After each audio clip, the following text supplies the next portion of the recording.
And joining us now in Vancouver, British Columbia, Hamish Marshall, the Research Director of Public Affairs for Angus Reid Public Opinion.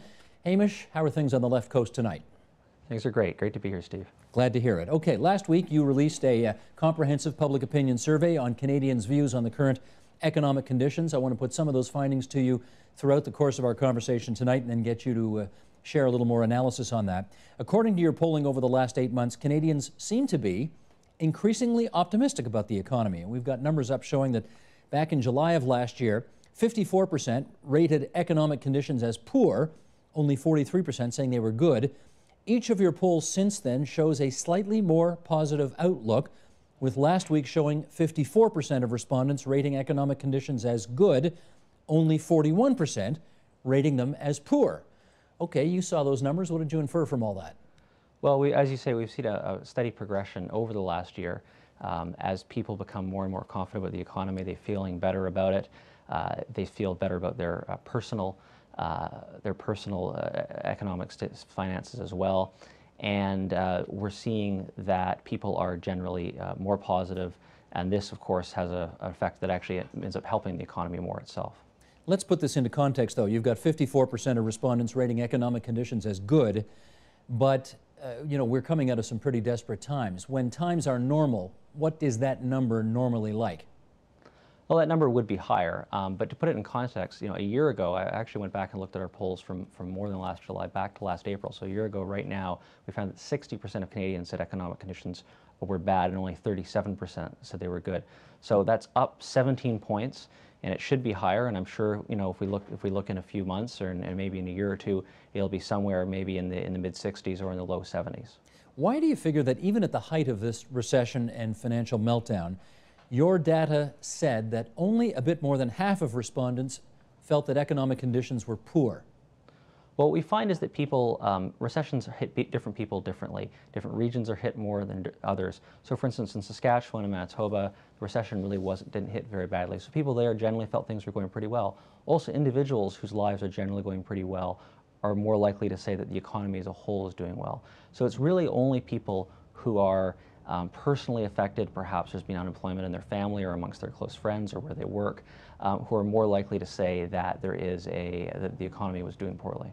So let me just make sure I've got that clear. When people tell you they think the economy is doing badly, they're talking about themselves. They're not talking about something they might have heard from Jim Flaherty or Mark Carney. They're talking about themselves. Is that it? Yeah, that's a large part of it. When we ask people the state of their personal finances right now, we find that the numbers are very, very similar to the national numbers. Okay. We're going to share some more numbers here and on the question of whether we are out of recession in this country today. Technically, we may be, but let's see what public opinion says about it. Those who say we're already out of recession, 13%. Those who say it happened in the first half of 2010, 8%. Those who say it'll happen in the second half of 2010, 21%. Here's where the numbers get bigger. In 2011, 24%. After 2011, 17%. And 16% aren't sure. Now, if you take the 2011 predictions and put them together, that means 41% of Canadians think we are still a year away from being out of the recession, and that sounds like a big chunk of people. What does that tell you? Well, these are numbers that we've seen quite consistently for the last year. We've always seen somewhere between 35 and 45% of Canadians expecting us to get out at some point in 2011 or after that. And what's worth noting is that we see that because Canadians are in a position where they think that the economy will buoy their own personal finances, so that when we come out of recession, they expect to do better themselves. So people who generally think that things are going okay, their own personal finances are all right, but they don't expect to see a big change, really for good or for worse on that, are more likely to think that this is the sort of the status quo. If we're in recession, this must be the status quo. And while we might technically be out, according to Mark Carney, until they see an actual real improvement in their own lives, they won't really think that the country's out of recession. I'm not sure that we think a lot about how well we're doing relative to other countries around the world, but you've surveyed it. To the extent we do think about this, how do we think we're doing relative to everybody else? Well, on the whole, we think we're doing pretty well. The majority of Canadians, or a larger portion of Canadians, feel that we're doing as well as or better than most other Western industrial countries. You know, we're better than the UK and France and Germany. It's worth noting that a full 75% of Canadians feel that the Canadian economy is doing better than the American economy right now. The only country that we tested that Canadians think they're doing worse than is China. Now, the U.S. number was the highest one you got, right? We think we are doing way, way better than the United States. Is that, I'm tempted to say, is that our sort of Canadian moral superiority showing itself again? But maybe I shouldn't nudge the question in that direction and just ask you, what did you infer from that? Well, I mean, again, we've consistently seen this for the last year, that most Canadians think we're doing better than the United States. The number has edged up, and I think it's partly to do with a lot of the contrasting talk they see in the media. People say the Canadian economy is out of recession. Whether Canadians are believe it or not is another story.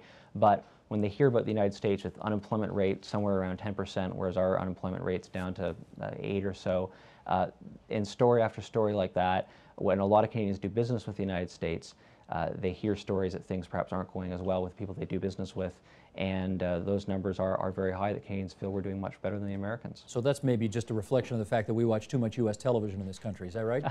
Very much so, but it's also, I think as you pointed out, I think it's also a reflection of the fact that, you know, we're actually quite proud of the strength of our economy compared to our largest trading partner. Okay, let's talk politics and leadership in this country now, and we're going to look at a bunch of different graphics in relation to that.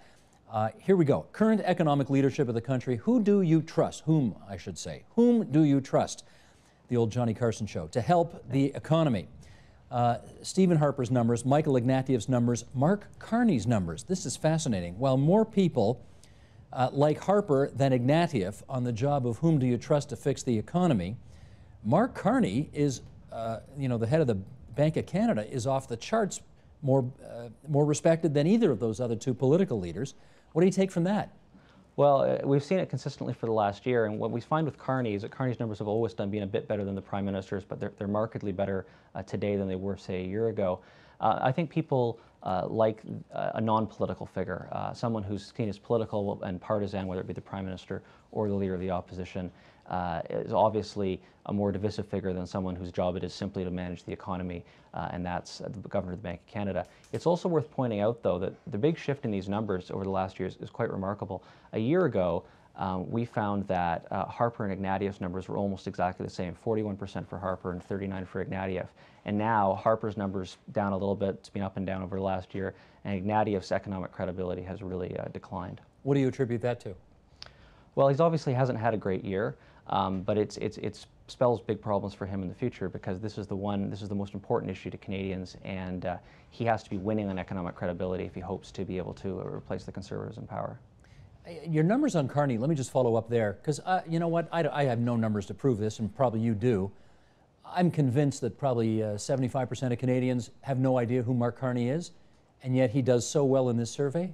Well, you know, how can that be? Well, we do tell people who Mark Carney is. We say it's Mark Carney, the Governor of the Bank of Canada. Okay. So they think of him as an economic leader. It's interesting, we also ask in the UK and the US amongst Americans and Britons about what they think about the chairman of the Fed and about the Governor of the Bank of England. And on the whole, Carney does pretty well, actually, in that international comparison. Is this just a reflection of the fact that we seem to have at this moment more trust in our nonpartisan lowercase p political institutions than we do in our capital P political institutions? Absolutely, and I think when you take partisanship out of it, Canadians are more willing to trust institutions as opposed to politicians they often say are doing things for their own personal or political gain. Got it. Okay, let's do some on the political parties themselves. Here we're going to a series of graphics that we're going to show here. Which is the best party, you asked, to deal with the debt that the country has run up? 34% say the Conservatives, 24% say the Liberals. Biggest number? Don't know, 42%. How about best party to deal with the recession? Conservatives again in first with 36%, Liberals second with 22%, and actually, no, don't know is number one at 43%. Job creation, Conservatives again a little more edge over a little less edge rather over the Liberals this time, 35-31 over the Liberals, but again the don't know number is over a third, very high. Which is the best party to deal with inflation? Conservatives at 37%, Liberals at 22%, a big gap there. but again, don't know the highest number at 41%. Okay, how come the don't knows are so high? Well, I think people are to some extent are frustrated with the choices that we've only got two real choices to be in government, and also that to some extent they don't think about individual issues like this and decide which party is better on inflation versus job creation, and they don't necessarily break it out that way. But it's interesting to know that while the Conservatives do have a strong lead, the one that's perhaps the most important, unemployment, which people do worry about, is the closest between the Conservatives and the Liberals. And that presumably gives Michael Ignatieff some hope that he's in the game here. But if you look at all the other things, the Conservative lead is pretty significant. And if the economy is the issue at the ballot box next time, which, you know, sitting here today, we have to presume it is, do you know, if you're Stephen Harper, do you like where you're sitting right now? Yeah, and what's really worth noting in these numbers is that in each one of them, the Conservative number is generally higher than what the number of people who are actually voting for them. Right now, when we look at our polls or other people's polls, we find somewhere in the low 30s are voting Conservative, and somewhere in the high 20s are voting Liberal.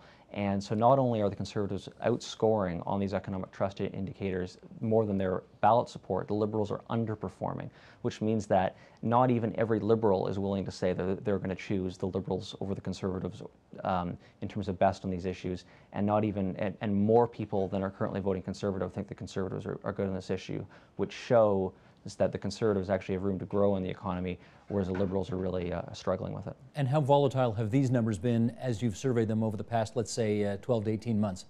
They've moved up and down by sort of 4 or 5 points, but the fundamental structure hasn't really changed. We should, I guess, say for the record here, you used to work in the Prime Minister's office of Stephen Harper, and not that I'm making any suggestions here that that's affecting the numbers. I'm not saying that at all, but I'm just saying take your pollster hat off for a second, put on your political strategist hat, which you once upon a time used to wear. If you were advising the government and you saw these numbers and showed them to them, what kind of political opportunities and, for that matter, dangers do you think exist in these numbers for the government? Well, what I'd say is, obviously the good news is that the government's, ahead of the opposition on these key indicators, and they have to keep driving messages to show economic competence, to dealing with the deficit. Creating jobs is a weak point, and that was the one thing I would come back to, that while overall the economic numbers are good, the biggest threat is on job creation, and it's something that Canadians are worried about. Over the last year and a half, we've tracked the issues of unemployment, and it's risen. It's not quite as high today as it was 6 months ago, say, but it's still very important. And that's the one place in all this economic good news for the government that they're vulnerable, and they have to deal with actually telling the story of jobs being created and doing things to help create jobs in the Canadian Well, that's got to be, industry. you know what, I can imagine if you said that to Prime Minister Harper, he would say, you mean we spent all this time with those oversized checks and the Conservative logos on them, going all over the country to tell people that stimulus program was creating jobs, and job creation is where I am weakest? Yes? Yeah, that's certainly what we found, and perhaps it's a holdover from the Liberal brand strength on jobs. I mean, Clay Tian ran in 1993 on jobs, jobs, jobs, and that was something that really carried the Liberal Party through the 1990s, and it's obviously an important part of their brand. Okay, so but take that hat off and put on the, you're going to advise the opposition leader hat on now. I don't know how many hats I've got you on with now, but anyway. Okay, you're sitting in an office with Michael Ignatieff, you're showing him these numbers, and what are you telling him? Well, I'm telling him that in order to be Prime Minister, he has to gain credibility on the economy. He doesn't necessarily have to get ahead of Stephen Harper, but he has to be able to neutralize this issue with him. He's got to be able to tie him on this.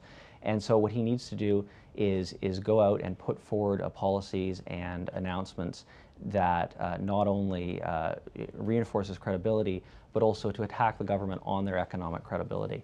They've got it depends on the issue, but they've got somewhere between a 10 and 15-point lead on this issue, and he has to do everything he can to whittle away that lead by damaging the Conservatives' brand on that issue. I know Mr. Ignatieff is giving in several speeches that I've heard him give lately, he hammers away at the fact that the deficit is huge right now and that the Liberals were the people who slew the deficit dragon in the 90s, and we're the people, he argues, to do it again today. And yet when you look at the debt numbers from your survey, the Conservatives are more trusted by a factor of 10 points than the Liberals to deal with issues of the debt and presumably deficit as well. How can that be? Well, I think a lot of the deficit slaying the Liberals was associated particularly with Paul Martin. And the Liberal brand has been affected obviously by their leaders and by their, in Paul Martin's case, the finance minister, over the last 15 years. And Paul Martin was very much imbued with that. but when he left and all the things about sponsorship came in, Canadians sort of put the two together. They see, economic management with the same as managing money, and with the whole sponsorship scandal, that economic credibility that the Liberals had really melted away in the early part of this decade. Hamish, one last question. If you were advising Mark Carney, would you tell him now's a good time to throw his hat into the ring? Well, I don't know if he's interested in that sort of thing, but he'd probably have a pretty good response. But it'd be interesting to see, to test what how Mark Carney's name does without comma the governor of the Bank of Canada after it. Let's have you back after you've done that public opinion survey, and we'll find out what the answer to that is. Okay? Sounds great, Steve. Hamish, good to have you on the program tonight. Thanks so much. My pleasure.